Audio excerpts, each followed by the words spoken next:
Good morning students, and today we start exercise 4.6 solution of system of linear equation using inverse of a matrix। इस method का जो second name है वो है matrix method.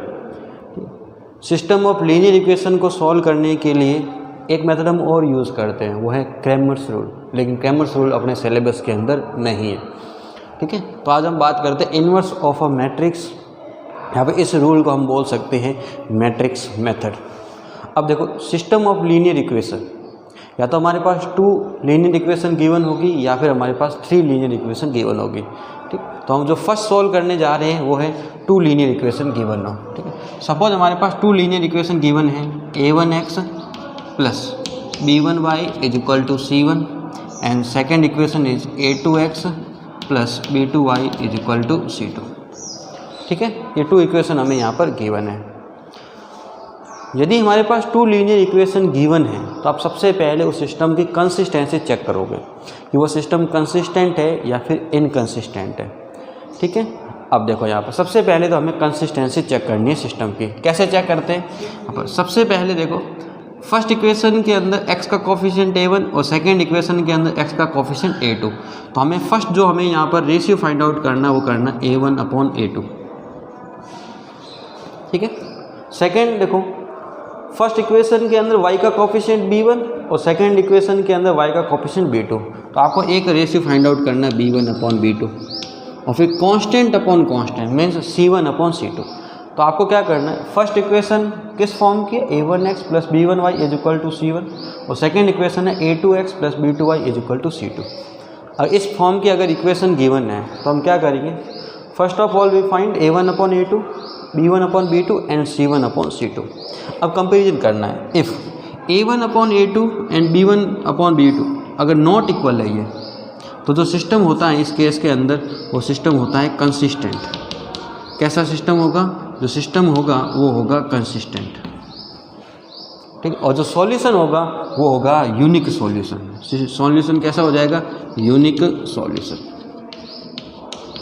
Unique solution का meaning क्या हुआ? यूनिक सॉल्यूशन का मीनिंग हुआ यहाँ पर हम x एंड y की वैल्यू फाइंड आउट कर सकते हैं। सेकेंड केस, ये तो हो गया case first. Case second, case second क्या होगा, if a1/a2 is equal to b1/b2 is not equal to c1/c2।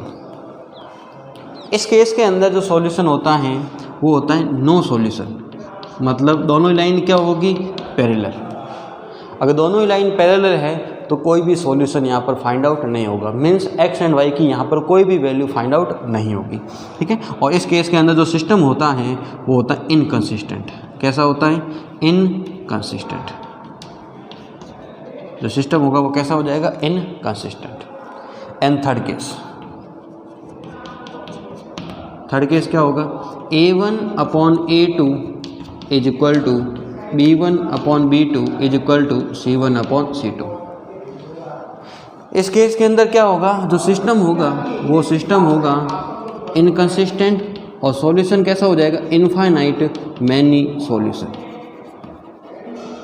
Infinite many solution का मतलब क्या हुआ, x एंड y की है जो आपको वैल्यू मिलेगी वो एक से ज़्यादा वैल्यू मिलेगी आपको। x एंड y की जो वैल्यू मिलेगी वो आपको एक से ज़्यादा मिलेगी। ठीक है, तो ये होता है इनफाइनाइट मैनी सॉल्यूशन। अगर आपके पास अगर यूनिक सॉल्यूशन है और सिस्टम कंसिस्टेंट है तो आगे क्या करना है, सबसे पहले आप क्या करोगे, सिस्टम की कंसिस्टेंसी चेक करोगे इस प्रकार से। अब यदि आपके पास सिस्टम कंसिस्टेंट है और यूनिक सॉल्यूशन है तो आगे क्या करना है। अगर यूनिक सॉल्यूशन है तो हमें यहाँ पर x एंड y की वैल्यू फाइंड आउट करनी है इस मैट्रिक्स मेथड से, inverse of a matrix method से। कैसे करेंगे वो देखो, अगर यूनिक सॉल्यूशन है तो ये आगे फाइंड आउट करना है। सपोज हम मान लेते हैं यहाँ पर कौन सा सॉल्यूशन है, वो यूनिक सॉल्यूशन है। अब यदि यूनिक सॉल्यूशन है तो आगे क्या करना है, अगर no solution infinite many solution है तो हम उसको बस लिख कर छोड़ देंगे, इस सिस्टम का सॉल्यूशन इनफाइनाइट मैनी सॉल्यूशन है या फिर नो सॉल्यूशन है वो लिख कर छोड़ दें। अगर यूनिक सॉल्यूशन है तो आगे क्या करना है, अगर यूनिक सॉल्यूशन है तो आप सबसे पहले क्या करोगे, जो लीनियर इक्वेशन आपको गिवन है इसको सबसे पहले मैट्रिक्स फॉर्म के अंदर कन्वर्ट करोगे। कौन सी फॉर्म बनानी है यहाँ पर, मैट्रिक्स फॉर्म। अभी मैट्रिक्स फॉर्म क्या होती है, मैट्रिक्स फॉर्म क्या होती है? टू मैट्रिक्स का प्रोडक्ट होता है, टू मैट्रिक्स का प्रोडक्ट, और जब मैट्रिक्स का प्रोडक्ट करते हैं तो रिजल्टेंट भी क्या होता है? मैट्रिक्स ही होता है। ठीक है, अब देखो जो फर्स्ट मैट्रिक्स है वो होता है कोफिशिएंट मैट्रिक्स, मीन्स x के कोफिशिएंट, y के कोफिशिएंट एंड z के कोफिशिएंट। x के कोफिशिएंट जो फर्स्ट कॉलम होगा वो होगा x का कोफिशिएंट। x के कोफिशिएंट देखो a1 एंड a2, तो ये आ गया a1 and a2। Second column क्या होगा? y का coefficient b1 and b2, b1 and b2। अगर z के कोफिशिएंट है तो बनेगा थर्ड कॉलम। हाँ, नेक्स्ट ये होता है कॉलम मैट्रिक्स। कॉलम मैट्रिक्स किसका? जो आपने वेरिएबल यूज़ किया। वेरिएबल कौन है? एक्स एंड वाई, तो ये आ गया एक्स एंड वाई। और जो रिजल्टेंट मैट्रिक्स है ये भी कॉलम मैट्रिक्स ही होता है। किसका कॉलम मैट्रिक्स? जो कोफिशिएंट है, जो कांस्टेंट है, सॉरी जो कांस्टेंट है c1 एंड c2, तो ये हो गया c1 एंड c2। ठीक है, हाँ हम क्या करेंगे, जो आपके पास फर्स्ट मैट्रिक्स इसको हम a कंसिडर लेट कर लेंगे, सेकेंड को x और सबसे लास्ट को क्या करेंगे? b। हमें तो देखो किसकी वैल्यू फाइंड आउट करनी? एक्स एंड वाई की, मीन्स किस मैट्रिक्स की वैल्यू फाइंड आउट करनी? एक्स की। तो हम ए का उधर ट्रांसफ़र कर देंगे, जब ए का ट्रांसफ़र करेंगे तो होगा ए इनवर्स बी। तो आपके पास जो सॉल्यूशन होगा यहाँ पर वो होगा x is equal to a inverse b. Matrix a ये मैट्रिक्स है, इसका हम इनवर्स फाइंड आउट कर सकते हैं। मैट्रिक्स बी ये है, ये रही मैट्रिक्स बी, इसका ए इनवर्स फाइंड आउट करके बी से मल्टीप्लाई करेंगे, फिर कंपेरिजन करके हम एक्स एंड वाई की वैल्यू फाइंड आउट कर देंगे। ठीक है, तो ये हमारे पास था टू केस के अंदर, जब हमारे पास टू लीनियर इक्वेशन गिवन है। अगर थ्री लीनियर इक्वेशन गिवन है तो क्या होगा, एक बार उसको भी देख लेते, फिर दोनों के क्वेश्चन एक साथ लेते हैं। अब यदि थ्री लीनियर इक्वेशन गिवन है तो क्या होगा, देखो यहाँ पर, तो हम क्या करेंगे, फर्स्ट इक्वेशन को कंसीडर कर लेते हैं a1x plus b1y c1z is equal to d1। Second equation को a2x plus b2y plus c2z is equal to d2। And third equation a3x plus b3y c3z is equal to d3। तो जो three linear equation होगी हम इसको इस form के अंदर convert कर लेंगे। फर्स्ट जो लीनियर इक्वेशन होगी वो होगी a1x plus b1y plus c1z is equal to d1। Second equation and third equation. Two linear equation के अंदर हम कोफिशिएंट का हमने यहाँ पर रेशियो निकाला था, फिर रेशियो का कंपैरिजन करके हमने वहाँ पर फाइंड आउट किया था कि सिस्टम कंसिस्टेंट होगा और सॉल्यूशन कैसा होगा। वहाँ पर सिस्टम कंसिस्टेंट है या फिर इनकंसिस्टेंट है और उसका सॉल्यूशन कैसा होगा वो वहाँ पर हमने फाइंड आउट किया था। यहाँ पर कैसे करेंगे, आपको क्या करना है, सबसे पहले यहाँ पर आप क्या करोगे, आप सबसे पहले यहाँ पर मैट्रिक्स फॉर्म बनाओगे, फिर इसकी कंसिस्टेंसी चेक होगी। आपको सबसे पहले मैट्रिक्स फॉर्म बनानी है, इसकी आपको क्या बनानी है, matrix form. Same method, matrix form क्या होती है, टू मैट्रिक्स का प्रोडक्ट होता है, रिजल्टेंट भी क्या होता है, मैट्रिक्स ही होता है। फर्स्ट मैट्रिक्स x के कोफिशिएंट a1 a2 a3, तो ये हो गया a1 a2 and a3। y के coefficient b1 b2 and b3। z के coefficient c1 c2 and c3। Second matrix क्या होता है, वेरिएबल का column matrix x y z, तो ये हो गया x y एंड z। सबसे last matrix constant d1 d2 and d3। इस मैट्रिक्स को हम a कंसीडर करेंगे, इस मैट्रिक्स को x कंसीडर करेंगे और लास्ट मैट्रिक्स को b कंसीडर करेंगे। ax is equal to b। जो सॉल्यूशन होगा वो क्या होगा, x is equal to a inverse into b। ये हमारे पास होगा solution, x is equal to a inverse into b।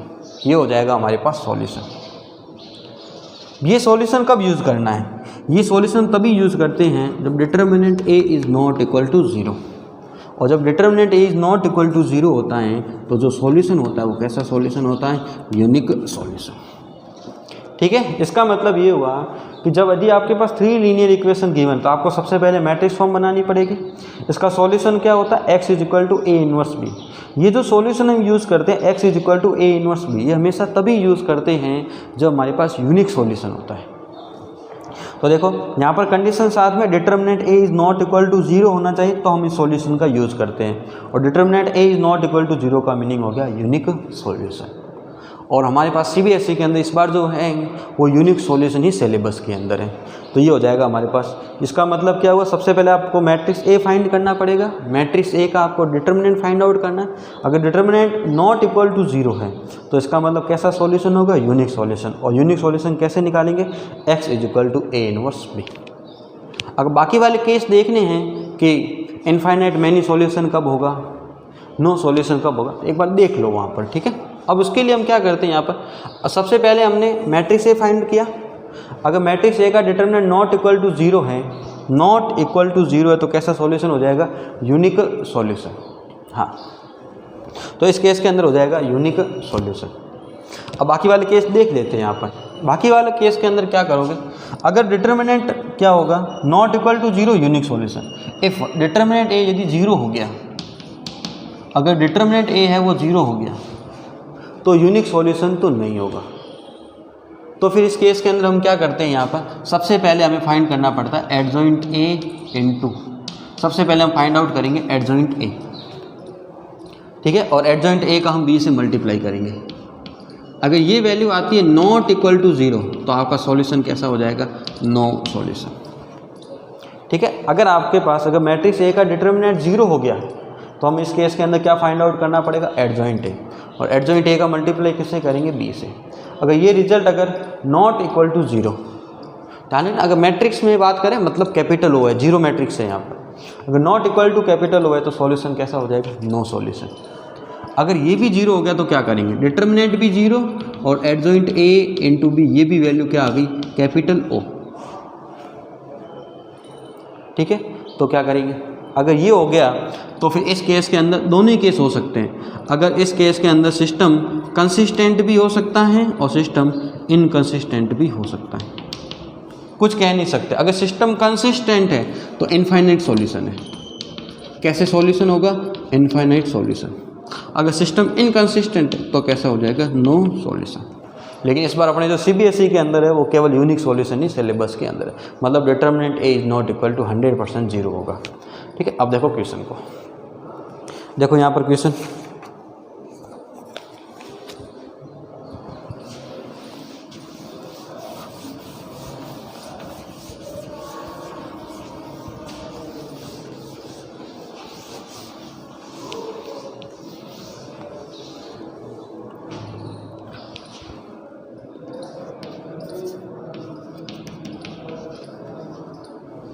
देखो एग्जाम्पल फर्स्ट लिखा हुआ है 2x plus 5y is equal to 1 और यह है 3x plus 2y is equal to 7, ठीक है। 2 लीनियर इक्वेशन गिवन है।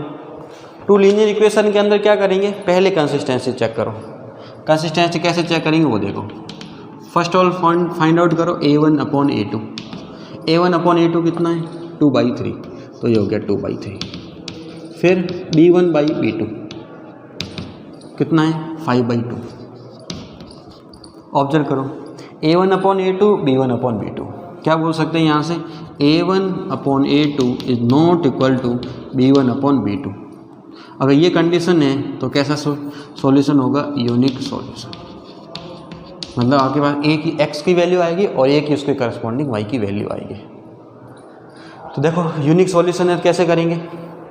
अब इसका मतलब फिक्स हो गया यूनिक सॉल्यूशन है। क्या करेंगे हम यहाँ पर, इसको सबसे पहले कन्वर्ट करना पड़ेगा मैट्रिक्स फॉर्म में।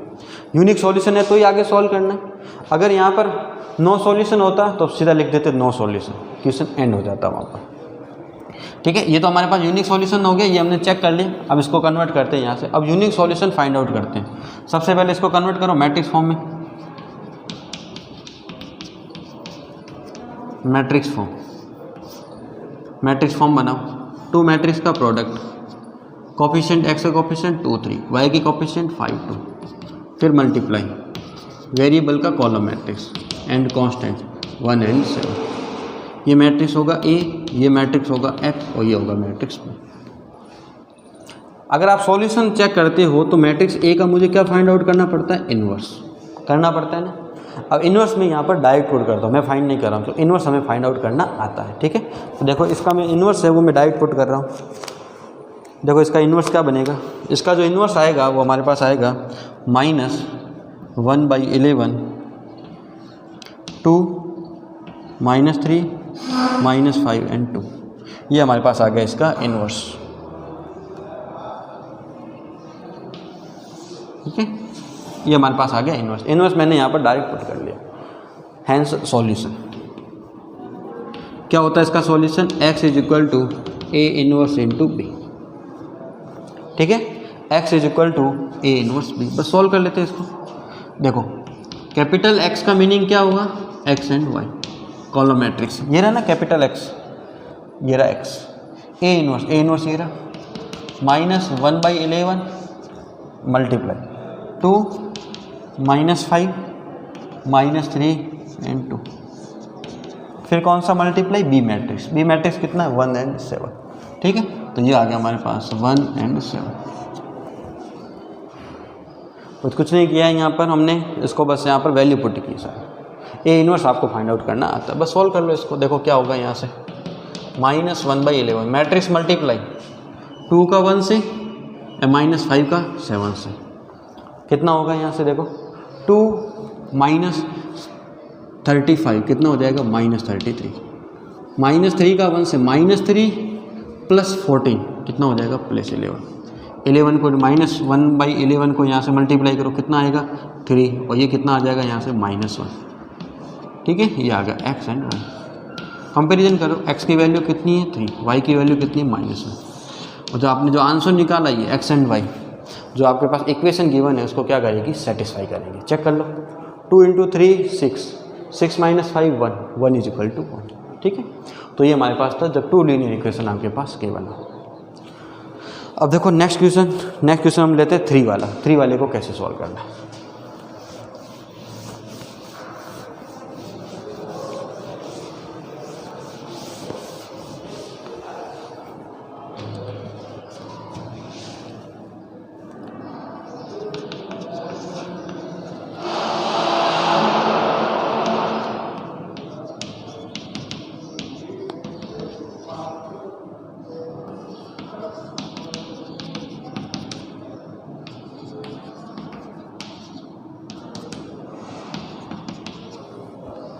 हाँ, 3 लीनियर इक्वेशन गिवन है, तो यहाँ पर सबसे पहले हमें क्या करनी पड़ेगी, इसकी मैट्रिक्स फॉर्म बनानी पड़ेगी। इसकी मैट्रिक्स फॉर्म बनाते हैं यहाँ पर।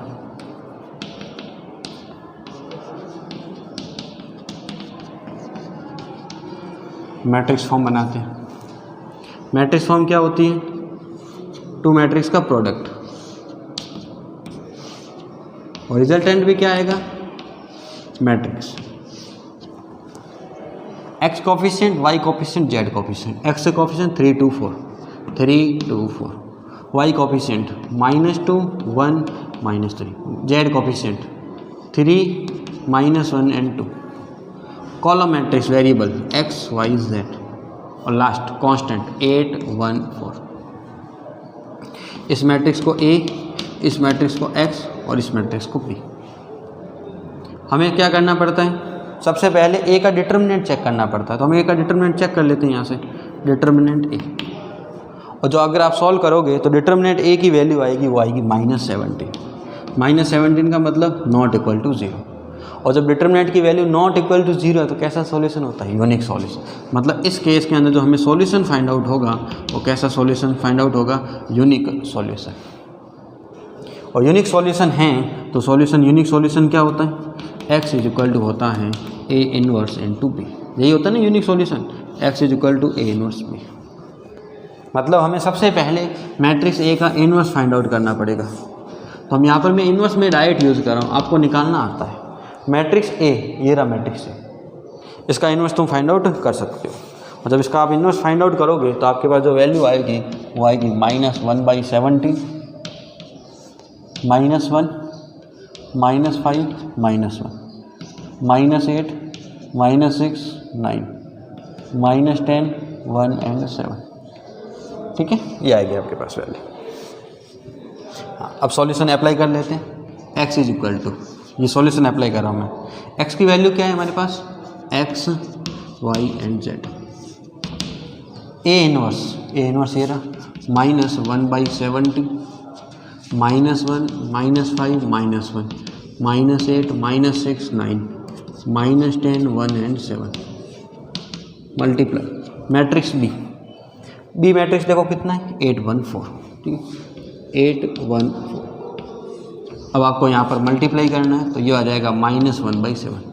मैट्रिक्स का मल्टीप्लाई कर सकते हो तो मैं वैल्यू डायरेक्ट अप्लाई कर रहा हूँ यहाँ पर -17 -34 -51, ठीक है। हाँ अंदर डिवाइड कर लो, कितना आएगा यहाँ से, ये 1 2 एंड 3 ये आ गया हमारे पास। ये हो गया x y and z। Comparison करो, x की वैल्यू 1, y की वैल्यू 2 एंड z की वैल्यू 3। ये आ गया इसका सॉल्यूशन, ठीक है। चेक कर लो इक्वेशन को सेटिस्फाई करेगा।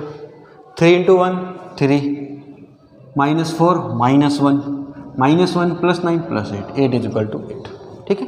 तो ये हमारे पास था मैट्रिक्स मेथड और आपके CBSE के अंदर इस बार यूनिक सॉल्यूशन ही सिलेबस के अंदर है, ठीक है। Thank you.